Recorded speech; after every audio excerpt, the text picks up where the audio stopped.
I often think that many of the characters are more like a question to the reader.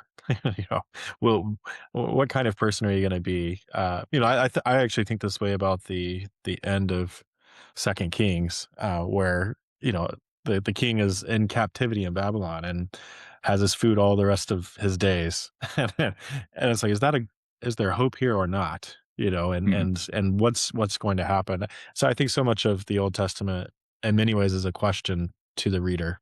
What How will you respond if you were to put yourself in those shoes? And so the idea that Jonah in the end still has a decision to make, I think Yeah. is a really interesting thing.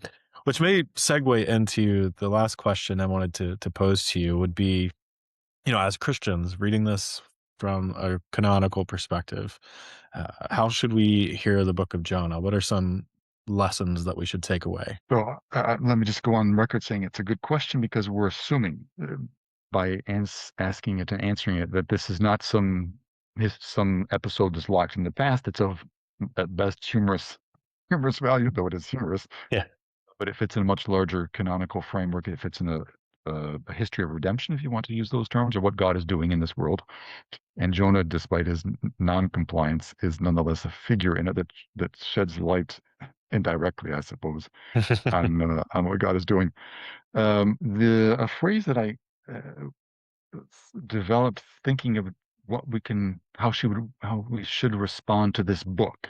So not just Jonah, because God is the main actor here, and we're really, of course, taking God as the norm. So if God says Jonah's out of line, Jonah's out of line.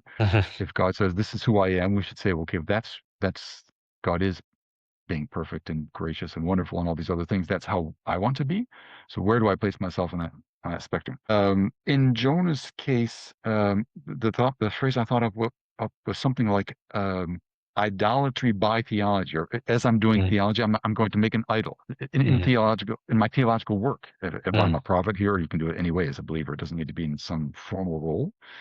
Um, so part of the part of what God is correcting is the presumption, surely on Jonah's part, and whatever portion of the audience that the author had in view, that even the word grace might not always be right. I'm not sure that Jonah was really fully convinced of grace as something that's really unmerited, like you just get it because mhm. God gives it. There's no qualification. Jonah seems to think that it's out of line for God to be gracious to certain kinds of people, but not to everybody. Meaning he'll take the grace that pulls him out of the water and sends him to Nineveh and doesn't zap him on the spot. Um, or like you were saying about the Book of Kings, this grace that just continues all the way even into the exile. The exile is not this Mhm, slammed door. I mean, there's lots of damage and mhm, things to regret, but the Davidic covenant is there as a kind of substratum. There's grace in exile.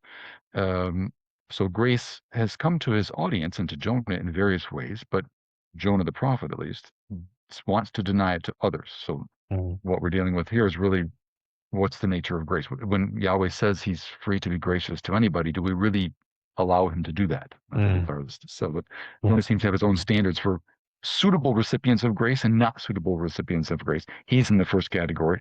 All the Ninevites are in the second category. And when yeah, Yahweh removes that line, he'd rather die. mm, So it does bring into our view, first of all, the question of grace, and to come back to the redemptive historical line, what is the role of Israel in the world? What is it supposed to be doing?